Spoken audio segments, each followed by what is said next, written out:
Hi everyone, it's Jill Foster here for Penny Black with my second in a series of 10 videos counting down my top 10 favorite stamps, dies, techniques, and design ideas featuring Penny Black's newest collection called Timeless.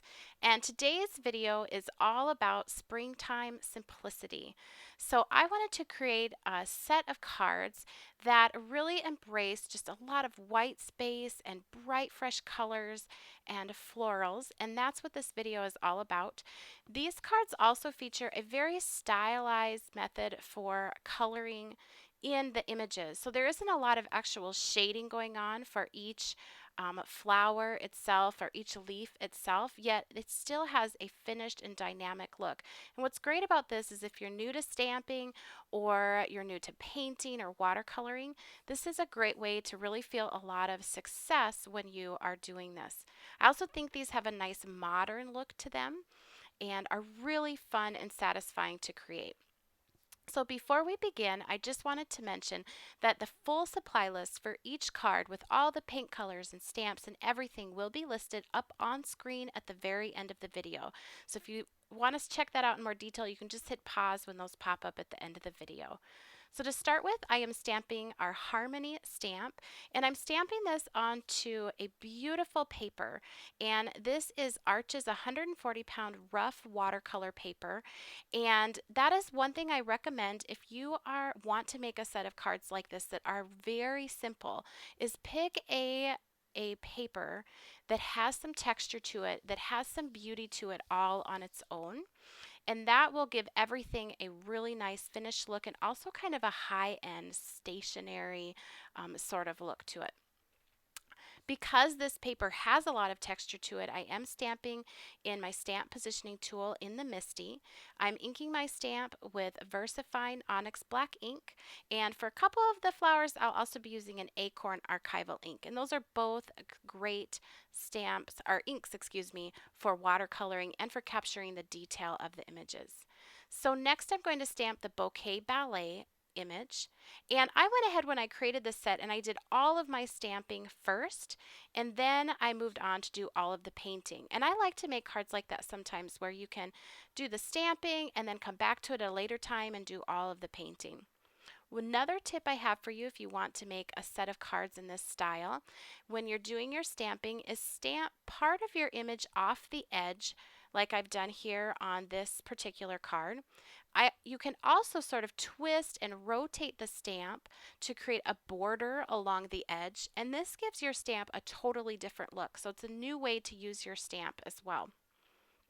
The next stamp I'm stamping is our Daisy stamp. This actually ends up being the simplest card I think I've ever made in my life, and it happens to be one of my favorites. And I'm just stamping this with just a little bit of that extending down below on the bottom of the note card. Now I'm going to make two cards using the Delicate Beauty stamp set. This also has an exact match die set that goes with it, but I won't be using that in this particular video. So this is the one floral image that I did not sort of stamp going off the edge, and because I put it sort of almost smack dab in the middle of the card, I think that sort of adds to the look since it's not going off the edge. It doesn't look like an accident that it isn't going off of the edge. And here I'm going to do some stamping with another one of the flowers from this same set. I have to say this card was inspired by a card by Virginia Liu, and I will put a link to her card down in the YouTube description box below. But I'm going to do some of my stamping with this black ink, and then I'm also going to do some stamping in gray. And the gray ink that I am using on this is the, let me look at my notes here, Shadow Gray, and this is a Ranger Archival ink. And I'm just noticing here, I did not use any of that brown acorn colored ink for any of the stamping. So it's all done with the VersaFine Onyx Black ink or the Shadow Gray. And speaking of that, that is another tip that I would have for you if you are making a set of cards like this, is to combine dark black stamping and very light gray stamping. So on this card, the light gray stamping is actually on the flowers itself. And on the other cards, I'm going to pull in that light gray stamping with my sentiments. So I didn't show you all of the stamping of the sentiments, but I wanted to put up the different sets that I've used. I used our Sentiments Transparent set, and I also used sentiments from the Good Wishes set, and then finally the Grateful Sentiments. And this is actually, this Grateful Sentiments I've used on so many cards, and I love the combination of those small, very basic fonts, as you can see right here, with the bold, bright flowers. So to paint in my flowers, I'm going to be using Distress Ink Reinkers used as watercolors. And I love using these as watercolors because the color is super bold and very bright, and as it dries it doesn't fade too much, so you get a pretty good idea of what your finished color is going to be even while the ink is wet. That's another tip I would have for you if you want to make a set of cards like this that are very simple, is don't be afraid of color. Go bold, go bright, because that's one of the main elements of this card. There's not a lot of layers or a lot of background things happening. It's all about exactly what you see. Now the type of painting that I am doing on this is a very sort of stylized look to the painting. So there isn't a lot of shading specifically on each petal or each flower. To give this some extra life and not have it look too flat or too boring, what I did is leave a touch of white on most of the areas that I painted. So if you look at these petals, you can see right up near the tip of the petal there, I just left some white there, and it gives so much character without having to worry about light sources and shading and going from dark to light and fading that in. Just leave a little bit of white. That's all you have to do to get a nice stylized look. Now here I did put down a little bit of Spun Sugar Distress Reinker. That's that very sort of light pink that you see. And then I dropped in a touch of Wild Honey, and for that I used a Distress Stain used as a watercolor, only because I don't have the Wild Honey reinker in my stash, so I just grabbed the Distress Stain to do that. And so this flower is going to be sort of a lighter and a little bit more peachier in tone because I've mixed in a couple of those, that shade of that light pink and the Wild Honey. And then I'm going to move into some of these other colors, and I'm going to add more of Picked Raspberry Distress Reinker on the other flowers.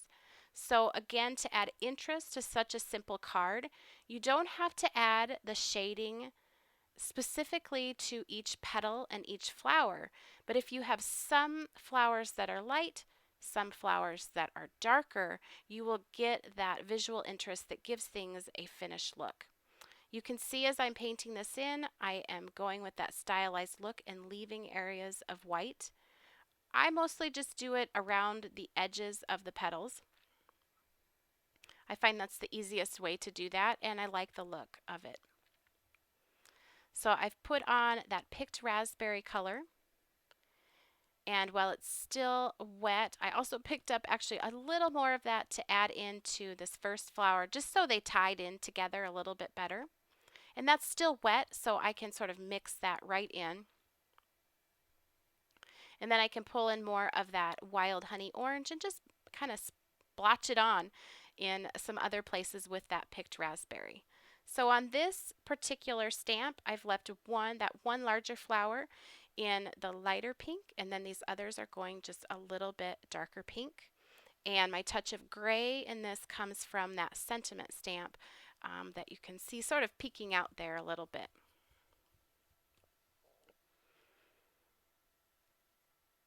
This is a very relaxing way to paint and to color because there's no worries about adding the shading, getting the shading right, anything like that. Just pick your favorite colors and have some fun.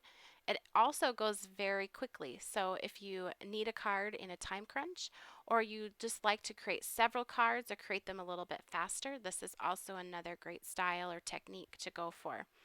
I am using, because these stems are pretty small and I just don't like getting in there with a paintbrush, I did use a Pitt Artist pen just to color in that green. Any fine point marker pen would work. And here's a look at that finished card. This is a 4 1/4 by 5 1/2 standard A2 size card, and I just mounted it then, that panel, to a note card. So here's the next card that we'll be creating. You can see in the close-up there those just little areas of white that are sort of shining through that give this some movement and some life. And this flower I am painting with only one color. All I am using on this one is a Wild Honey Distress Stain used as a watercolor. I just sort of squeezed it onto that palette over there on the right. And I am just painting this in, leaving those areas of white. So if my paintbrush is loaded up with a little bit more color, it's just going to look a little bit darker when it goes on. As it sort of runs its course, then it lightens up a little bit. I colored the stem with that Pitt Artist pen, and this card was complete, easy as that. Now this next card features all of the same coloring techniques, but we are leaving those areas of gray with the floral stamping. So the only flowers I'm going to color are the ones that were stamped in black, and I'll leave the rest in gray. And to add some interest to this, I am going to paint some of them pink and some of them more yellow and some of them more orange. So while I'm not doing lots of individual shading on each flower, you get variety of color by doing different flowers in different colors. You'll also see that for all of these cards, I've used a very limited palette of colors. So if you find a pink that you like and a yellow that you like, there's nothing wrong with painting a whole set of cards with those same colors. This makes a great gift set to give to somebody that they could use.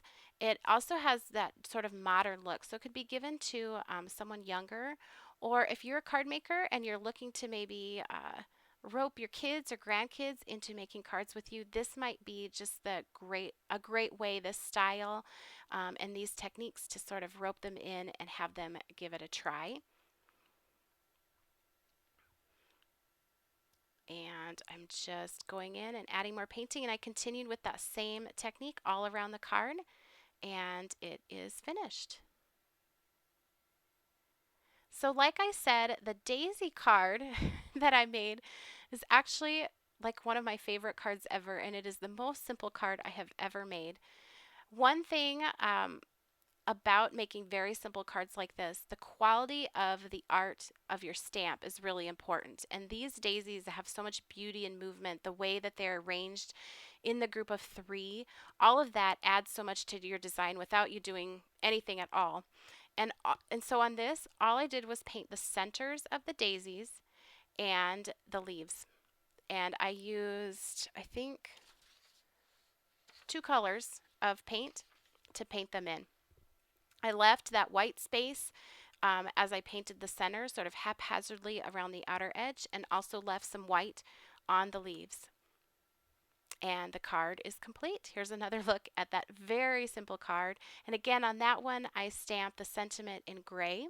And I like how that really pulls in the white and outline stamping of the flowers themselves.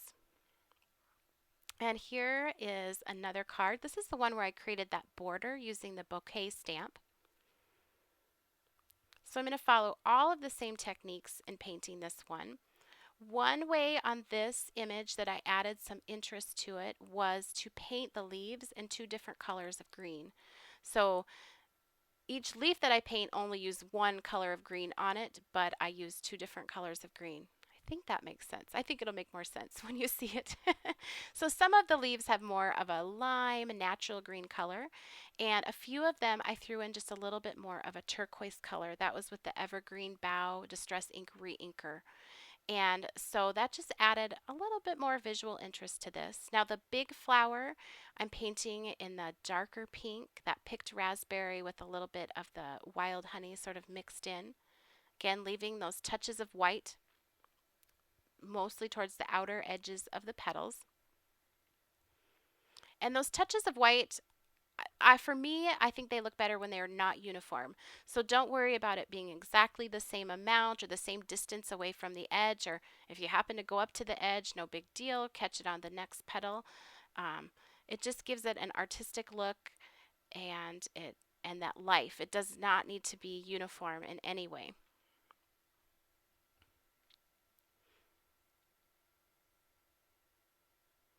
And just off camera there, I'm just getting a couple more ink colors to get going here. This is that Wild Honey Distress Stain that I'm using that I've used on all of the other cards.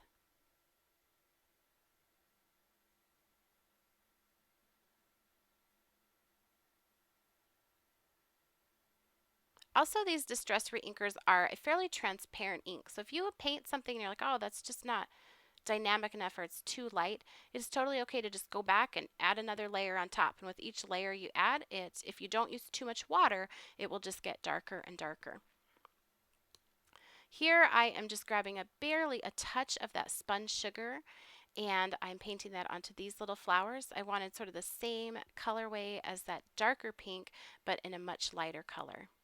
So here are those leaves that I mentioned. These are the ones done with the peeled paint distress reinker, sort of a more natural, limey, olivey type green. Painting those, also leaving the touch of white. You can see some, if there's more water on my brush, then it's going to be a little bit lighter. If there's more of that ink on my brush, then it's going to be a little bit darker. And then here are those more turquoise leaves painted with the evergreen bough distress ink reinker.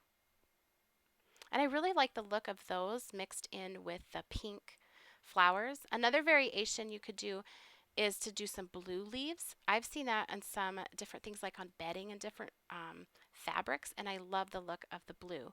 Here I'm using another Pitt Artist pen just to color in the little, are they called stamen? I think that's what they're called. Just to color those in so I didn't have to worry about painting around them when I painted. And here's a look at this finished card. So I hope you enjoyed this set of very simple springtime creations with a stylized and modern look to them. If you enjoyed today's video, please be sure to give it a thumbs up and subscribe to our YouTube channel. You can also connect with Penny Black on Facebook, Pinterest, Instagram, Twitter, as well as our website and blog. And I'll link to all of those for you down in the YouTube description box below. And stay tuned here. At the very end of the video will be those supply lists and paint colors and stamps and everything that I promised. Thanks for watching.